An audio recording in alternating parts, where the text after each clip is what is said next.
সংবাদের শুরুতেই দেখে নেব আজকের শিরোনাম। এক মাসের মধ্যে পুরসভাগুলিতে বড়সড় রদবদল, ইঙ্গিত অভিষেক বন্দ্যোপাধ্যায়ের। রতুয়া চিকিৎসকের উপর হামলার প্রশ্নের মুখে পুলিশের ভূমিকা।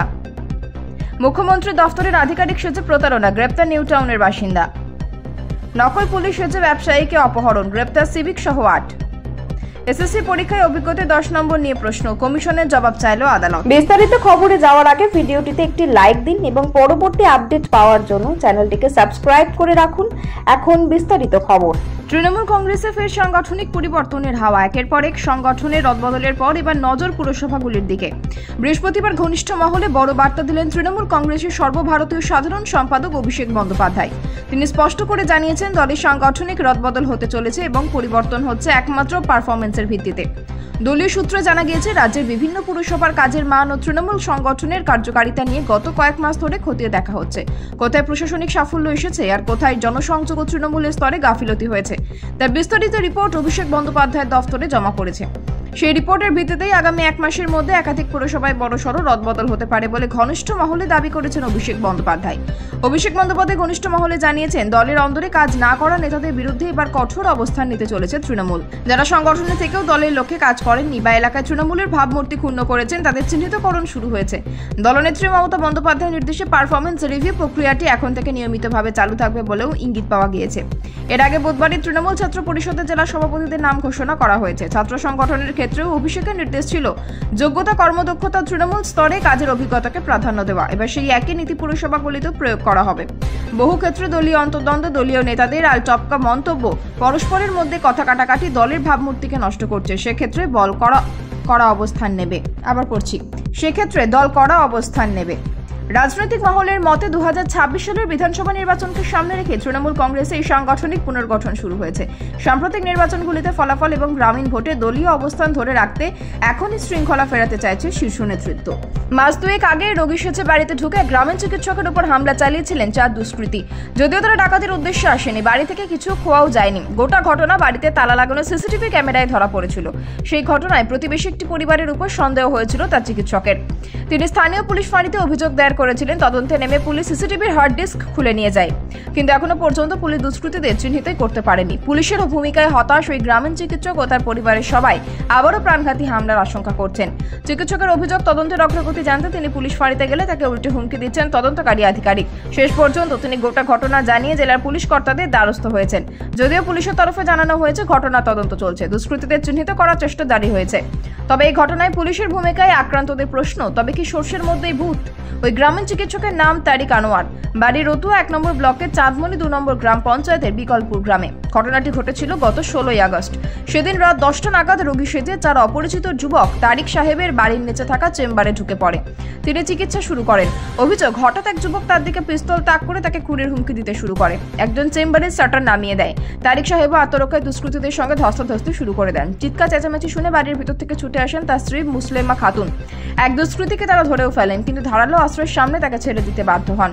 দুষ্কৃতীরা চলে যাওয়ার পর এই চিকিৎসক গোটা ঘটনা জানিয়ে স্থানীয় শামসি পুলিশ ফাঁড়িতে লিখিত অভিযোগ দায়ের করেন।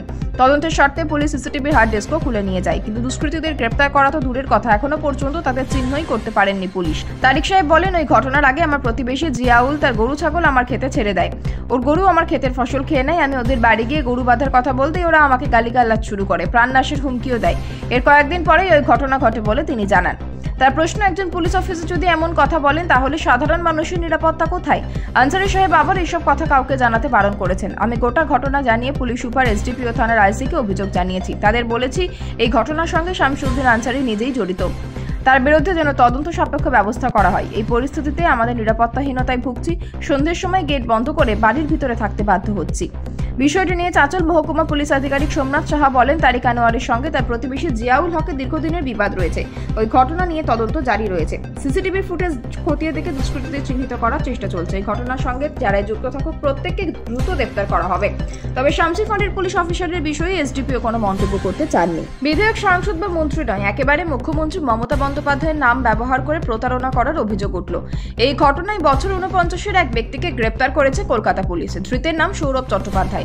তাকে এর আগেও একবার গ্রেপ্তার করা হয়েছিল বলে জানা গিয়েছে। কলকাতা পুলিশের একটি সূত্র থেকে জানা গিয়েছে, সৌরভ নিউ টাউনের টেকনো সিটি থানা এলাকার ডিএলএফ নিউ টাউন হাইটসের বাসিন্দা। সেখানকার একটি টাওয়ারে 24 তলার একটি ফ্ল্যাটে তিনি থাকেন। ওই ফ্ল্যাট থেকেই সৌরভকে গতকাল বুধবার রাত 9:20 নাগাদ গ্রেপ্তার করা হয়। পুলিশের এই সূত্র থেকে আরো জানা গিয়েছে যে সৌরভ বিভিন্ন জায়গায় নিজেকে মুখ্যমন্ত্রীর দফতরের সিনিয়র আধিকারিক হিসেবে পরিচয় দিতেন। রাজ্য সরকারের লোগো ও প্রতীক তিনি ব্যবহার করতেন। তারপর কথার জালে মানুষকে ফাঁসাতেন। সরকারি সুযোগ সুবিধা পাইয়ে দেওয়ার কথা বলতেন। যাদের সরকারি সুযোগ সুবিধার প্রয়োজন রয়েছে তারা সৌরভের পাতা ফাঁদে পা দিতেন। কলকাতা পুলিশ সূত্রে জানা গিয়েছে কাউকে ফাঁদে ফেলতে পারলেই সরকারি সুযোগ সুবিধা পাইয়ে দেওয়ার বদলে মোটা অঙ্কের অর্থ দাবি করতেন। অনেকে সেই টাকা দিয়ে দিতেন, কিন্তু তার সঙ্গে তো আর মুখ্যমন্ত্রীর দফতরের কোনো যোগাযোগ নেই। ফলে টাকা নিলেও চাহিদার মতো কাজ তিনি করে দিতে পারতেন না। ফলে যারা টাকা দিতেন তারা তাগাদা দিতেই প্রায় থাকেন। তখন বিভিন্ন হুমকি দিতেন তিনি, টাকা ফেরত তো দিতেনই না। এইভাবে চলতে চলতে কলকাতা পুলিশের কাছে অভিযোগ আসতে শুরু করে। তদন্ত শুরু করে কলকাতা পুলিশের সাইবার থানা। তারপর সৌরভের বিরুদ্ধে নানা প্রমাণ জোগাড় করা হয়। তার মধ্যে জালিয়াতি করা, হুমকি দেওয়ার অভিযোগের একটি বিষয় উঠে এসেছে। এরপরে বুধবার সন্ধ্যায় নিউটাউন সৌরভের ফ্ল্যাটে হানা দেয় কলকাতা পুলিশ। সেখান থেকে সৌরভকে গ্রেপ্তার করা হয়। পাশাপাশি ফ্ল্যাটে তল্লাশিও চালানো হয়। সেই তল্লাশিতে বিভিন্ন ব্যাংকের চেকবুক, রূপোর কয়েন, সোনার গহনা ও বেশ কয়েকটি মোবাইল উদ্ধার করা হয়। কলকাতা পুলিশের গোয়েন্দা প্রধান রূপেশ কুমার বলেন, ধৃতের বিরুদ্ধে আরো কয়েকটি অভিযোগের তথ্য হাতে এসেছে, যা খতিয়ে দেখা হচ্ছে ধৃতের বিরুদ্ধে কি অভিযোগ সামনে এসেছে। লালবাজার সূত্র জানা গিয়েছে সৌরভকে আগেও একবার গ্রেপ্তার করা হয়েছিল, তবে সেই সময় তিনি গ্রেপ্তার কেন হন সেই বিষয়ে এখনো পর্যন্ত বিস্তারিত কিছু জানা যায়নি। হিন্দি সিনেমা চিত্রনাট্যের মতো নকল পুলিশ সেজে ব্যবসায়ীকে অপহরণের ঘটনায় শোরগোল পড়ল মুর্শিদাবাদের ডোমকলে। কিডন্যাপের মুখ্য ভূমিকায় ছিল থানারই এক সিভিক ভলেন্টিয়ার। ঘটনায় অভিযোগের 6 ঘন্টার মধ্যে নদিয়া জেলার চাপড়া থেকে উদ্ধার ব্যবসায়ী। ঘটনায় সিভিক ভলেন্টিয়ার সহ গ্রেপ্তার 8 জন। অপহরণে ব্যবহৃত পুলিশের স্টিকার লাগানো রকটি গাড়ি সহ 4টি গাড়ি আটক করেছে পুলিশ। অপহৃত ব্যবসায়ীর নাম লালচাঁদ মণ্ডল। তার বাড়ি ডোমকল থানার বাজিতপুর। ডোমকলের এসডিপিও শুভম বাজাজ বলেন, লিখিত অভিযোগের ভিত্তিতে তদন্তে নেমে 6 ঘন্টার মধ্যে অপহৃতকে উদ্ধার করা হয়েছে। ঘটনায় জড়িত 8 জনকে গ্রেপ্তার করা হয়েছে। আটক করা হয়েছে 4টি গাড়ি। ঘটনার পিছনে কি উদ্দেশ্য রয়েছে তা খতিয়ে দেখা হচ্ছে। সিভিকের ভূমিকাও খতিয়ে দেখা হচ্ছে। পরিবার সূত্র জানা গিয়েছে লালচাঁদ মণ্ডলের দক্ষিণপাড়া এলাকায় 1 বিঘা জমি রয়েছে। ওই জমি দখল নিয়ে সৎ 2 দাদা আজিজুল মণ্ডল ও রফিকুল মণ্ডলের সঙ্গে লালচাঁদের দীর্ঘদিন থেকে বিবাদ চলছিল। অপহরণের কারণ এখনো স্পষ্ট নয়। পরিবারের দাবি কোনো মুক্তিপণেরও দাবি করা হয়নি। লালচাঁদ মণ্ডলের স্ত্রী শেফালি বিবি বলেন, জমি নিয়ে সৎ 2 ভাসুরের সঙ্গে গন্ডগোল চলছিল। তবে কি কারণে অপহরণ করা হয়েছিল এখনো তা স্পষ্ট নয়। পুলিশের একাংশের দাবি জমি সংক্রান্ত বিবাদের জেরেই অপহরণ হতে পারে। পরিবার সূত্র জানা গিয়েছে বাজিতপুর মুদিখানা দোকান রয়েছে লালচাঁদ মণ্ডলের। বুধবার সন্ধ্যায় ভাইয়ের সঙ্গে দোকানে ছিলেন লালচাঁদ। সন্ধ্যা 6টা নাগাদ 2টি গাড়ি এসে থামে দোকানের সামনে। একটি গাড়িতে পুলিশের স্টিকার লাগানো ছিল। সামনের গাড়ি থেকে পুলিশের পোশাক পরে 4 জন নেমে লালচাঁদকে থানায় নিয়ে যেতে হবে বলে গাড়িতে উঠিয়ে নিয়ে যায়। শেফালি বিবি বলেন, খবর পেয়ে আমরা থানায় গিয়ে জানতে পারি পুলিশের কোনো গাড়ি সেখানে যায়নি। আমরা অপহরণের অভিযোগ করি। এরপর তদন্তে নেমে দমকল থানার পুলিশ লালচাঁদকে নিয়ে যাওয়া হয়েছিল নদিয়া জেলার চাপড়ায়। রাতে নদিয়া চাপড়ায় অভিযান চালিয়ে লালচাঁদকে উদ্ধার করে পুলিশ। গ্রেপ্তার করা হয় সিভিক সহ 8 জনকে। আটক করে আনা হয়েছে পুলিশের স্টিকার লাগানো সহ 4টি গাড়ি। এসএসসি 2016 সালের পরীক্ষায় অংশগ্রহণকারী পরীক্ষার্থীদের অনেকে সিবিএসই বোর্ডের স্কুলে কর্মরত। কেউ বা চুক্তিভিত্তিক শিক্ষক এবং বেশ কিছু অনিয়মিত শিক্ষকও রয়েছেন। এই ধরনের শিক্ষকদের শিক্ষকতার অভিজ্ঞতা প্রাপ্ত 10 নম্বর কেন দেওয়া হচ্ছে না, এই ব্যাপারে স্কুল সার্ভিস কমিশনের বক্তব্য হলফনামা দিয়ে জানাতে চাইছে নির্দোষ কলকাতা হাইকোর্টের বিচারপতি স্মিতা দাসের। পাশাপাশি জেলার ডিআইকে নির্দেশ দেওয়া হয়েছে কতজন অনুমোদিত পদ নিযুক্ত রয়েছেন তা আদালতকে জানাতে হবে। পুজোর ছুটি শেষে 10 দিন পর নিয়মিত বেঞ্চে এই মামলা শুনানি হবে। স্কুল সার্ভিস কমিশন চাকরি বাতিলের পর নতুন করে পরীক্ষা নেওয়ার জন্য তৈরি নিয়মে শিক্ষকতার অভিজ্ঞতার জন্য 10 নম্বর বরাদ্দ করার কথা জানিয়েছিল। কিন্তু এই নম্বর সিবিএসই বোর্ডের স্কুলে যারা শিক্ষকতা করেছেন তাদের রাজ্যভিত্তিক পদে কর্মরত শিক্ষক এবং অনিয়মিত শিক্ষকদের ক্ষেত্রে দেওয়া হচ্ছে না। এই দাবিতে হাইকোর্টের দ্বারস্থ হয়েছিলেন মোট 24 জন পরীক্ষার্থী। তাদের মামলাতে রাজ্যের বক্তব্য জানতে চাইল আদালত।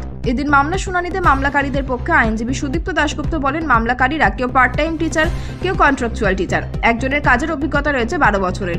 স্কুল সার্ভিস কমিশন স্থায়ী শিক্ষক নিয়োগ করে, কিন্তু শূন্যপদ স্কুলে ম্যানেজমেন্টের অস্থায়ী শিক্ষক নিয়োগ করে। তাহলে তারা কেন এই 10 নম্বর পাবে না? ফলাফল প্রকাশিত হয়ে গেলে আমাদের আবেদন মূল্যহীন হয়ে যাবে। রাজ্যের আইনজীবী কল্যাণ বন্দ্যোপাধ্যায় বলেন, স্কুলকে বলতে দিন আপনারা কোন পদে কত বছর কাজ করেছেন। আমরা এসএসসি, আমরা স্কুলের বক্তব্য শুনতে পারি। পাল্টা মামলাকারীদের পক্ষে আইনজীবী সুদীপ্ত দাশগুপ্ত বলেন, আমরা আমাদের অভিজ্ঞতা শংসাপত্র দিয়েছি। এসএসসিকে কোনো সময় এটা স্ক্রুটিনি করে দেখতে পারে। পরীক্ষা দেওয়ার সময় এটা আমরা জমা করেছি। যদিও স্কুল সার্ভিস কমিশনের আইনজীবী কল্যাণ বন্দ্যোপাধ্যায় বলেন, এটা আমাদের কাছে বিশ্বাসযোগ্য নয়। এই অবস্থায় রাজ্যের বক্তব্য জানতে চেয়ে হলফনামা জমা দিতে নির্দেশ দেন বিচারপতি। নভেম্বরে পরবর্তী শুনানির সম্ভাবনা।